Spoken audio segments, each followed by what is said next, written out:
Welcome back to our channel. నా కొడుకు తప్పు చేస్తే శిక్షించండి, చట్టానికి ఎవ్వరు చుట్టాలు కాదు, కానీ ఈ ఇష్యూని తీసుకొచ్చిన వాళ్ళని మాత్రం దహనం చేస్తాను అంటూ బండి సంజయ్ చేసిన వ్యాఖ్యలు. నిన్న ఫామ్ హౌస్ లో కేసీఆర్ మీటింగ్ ఎవరి కోసం? సో పార్టీ బలోపేతమా, లేదంటే ప్రభుత్వాన్ని ఇంకాస్త ఇరుకున పెట్టడానికి, ఇంకాస్త డోస్ పెంచడానికి ప్రయత్నమా? సో ఇట్లాంటి విషయాలన్నీ కూడా మాట్లాడదాం. ప్రజెంట్ మనతోటి స్టూడియోలో కేఎస్ ప్రసాద్ గారు ఉన్నారు. సార్ నమస్తే. సార్, బండి సంజయ్, బండి భగీరథ్ కేసు రోజుకొక మలుపు తిరుగుతుంది. ఎట్టకేలకు బండి సంజయ్ నోరిప్పిండు. సార్, నిన్న మాట్లాడిన తర్వాత ఏమనిపించింది అసలు బండి సంజయ్ వ్యాఖ్యలు? ఎవడు భయం పడుతుంది ఒక తోపులకి? నేనే బయట పెట్టాను. నీకు చేతనైతే ముందు నన్ను కాల్చు, నన్ను చంపే. అవడో మా జర్నలిస్ట్లో ఒకడికి వచ్చి నీకేదో సహకారాలు అందిస్తే అందరూ అలాగ ఉంటారని భ్రమల్లో బతక్కు. ఖచ్చితంగా చెప్తున్నా, నా అలాంటి బయట పెట్టాడు. దాని బదులు నేను చెప్తున్నాను, నేనే బయట పెట్టాను. నన్ను చంపే చూద్దాం. ఫస్ట్ తగలెట్టేస్తాను కదా, తగలెట్టు. ఎంత తగరాలు పడుతున్నట్టుగా కనబడుతుందా తెలంగాణ సమాజం అంటే? నెక్కచ్చిగా నిజాయితీగా మా ఈటెల రాజేంద్ర సార్ పవర్ ఏంటి నీకు 2 రోజులు తెలుస్తుంది. ఇంకా నువ్వు గాబరా పడకు. ఉండేల దెబ్బ ఎలా తగులుతుందో నీకు తెలుస్తుంది. 4 రోజులు ఆగితే అడవడు పడిపోయి స్టేజ్ ఎక్కేసి రాముడు దేవుడు మాకు తెలియదు ఇవన్నీ. నువ్వు ఒక్కడు చెప్తే మేము కళ్ళు తెరుచుకున్నాం. కొన్నేమో ఏబీవీపీ ఉద్యమంలో పోయింది, నేను తెలంగాణ ఉద్యమంలో, నేను ఢిల్లీలో. ఈ కథలన్నీ ఇని ఆ కరీంనగర్ ప్రజలు చెప్పాలి. ఎరుబోగులు కాబట్టి 2 సార్లు గెలిపించారు నిన్ను. ఈసారి ఉంటుంది నీకు సినిమా, మామూలుగా ఉండదు బండి. ఇవన్నీ గమనిస్తున్నారు ప్రజలు. ఈ మధ్యలో చేసిన తప్పుకి నీకు పొలిటికల్ ఇన్ఫ్లుయెన్సు, లాబియింగ్లు, పోలీస్ వ్యవస్థతో ఇవాళ అతి కష్టం మీద ఎఫ్ఐఆర్లు కట్టడాలు, ఇంటికెళ్ళి దారకానీలు చేయడాలు, అరవడ థర్డ్ పార్టీ వాడిని తీసుకెళ్ళి ఆడితో బెదిరించడాలు, మీ వాడి ఏడుపులు పెడబబ్బులు, ఆ వీడియోలు అన్నీ అందరి దగ్గర ఉన్నాయి. టైం వచ్చినప్పుడు అందరూ బయటెడతారు. దేనికి గాబరా పడుతున్నావు? ఫస్ట్ ఆఫ్ ఆల్ విహారయాత్రలు, ఒక 10th క్లాస్ చదువుతున్న పిల్లకి ఆ ఊత కలపలను చూపించి చేసిన తకరాలలో ఆవిడకి తెలియవు. ఇక్కడ 2 రోజులు ఆగు, ఎందుకు గాబరా? ఎందుకు?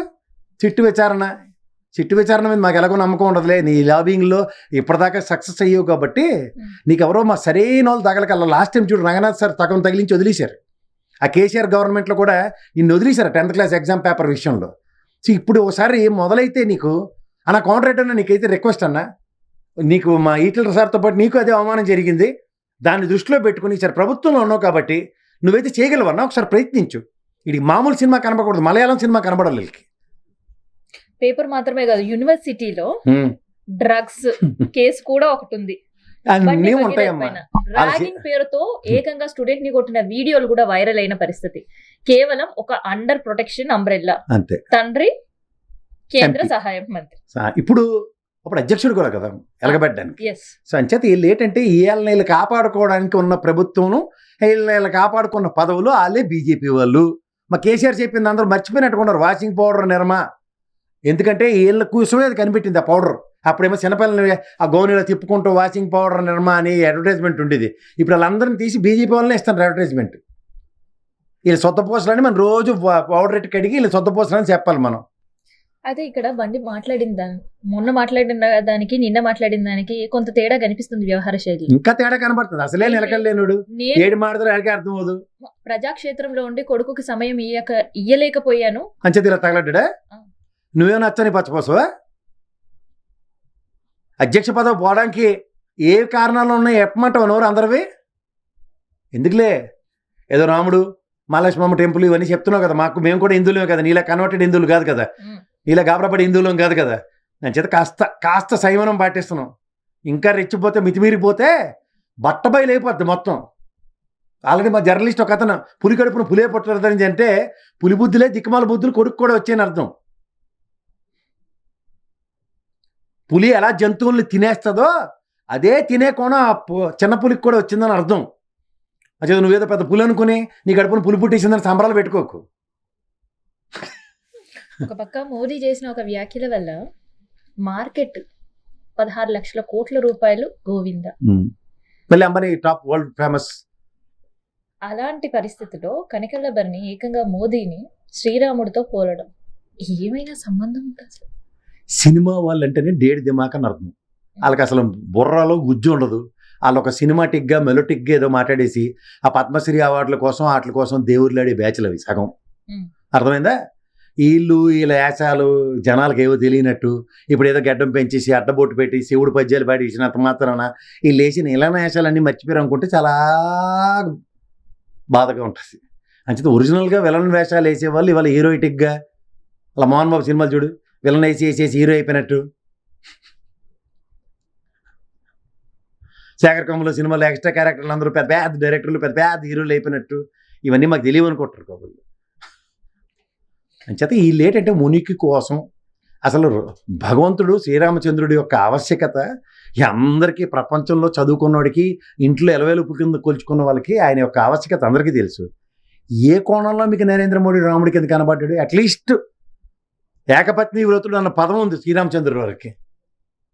కనీసం ఇలా లేనుకోలేనట్టు మీరు ఏ ప్రాతిపదికను కంపేర్ చేస్తారో నాకు అర్థమవుతుంది, చెప్పండి. సో నిన్న ఫామ్ హౌస్లో కేసీఆర్ సార్ పెట్టిన మీటింగ్, జగిత్యాల మీటింగ్ తర్వాతనే ఒక జోష్ కనిపించింది. రెండో జోష్ కూడా ప్రజల్లోకి ఎప్పుడైతే బీఆర్ఎస్ నాయకులు వెళ్ళి రైతుల సమస్యలు పట్టానగానే చీఫ్ మినిస్టర్ గారికి ప్రెషర్ పెరిగిందా లేదా? రేపు 23 మంది దళం with directions under the directions of KCR గారు క్షేత్రస్థాయిలో పనిచేయడానికి వచ్చారని నేను అనుకుంటున్నా. ఎలా ఉంటుందమ్మా దాని వైబ్రేషన్స్? రేపు ఏదైనా ఇష్యూ గవర్నమెంట్ మీద ప్రెషర్ పెట్టాలి అన్న దగ్గర 23 డిఫరెంట్ యాంగిల్స్లో ప్రజాక్షేత్రంలోకి వెళ్ళిపోతారు వీళ్ళు. బండి సంజయ్ కొడుకు ఇష్యూ ప్రతిపక్షాలు మాట్లాడే వరకు కూడా కేసు పెట్టిన పరిస్థితి, సీఎం స్పందించిన దుస్థితి. అదే లాలూచి రాజకీయం.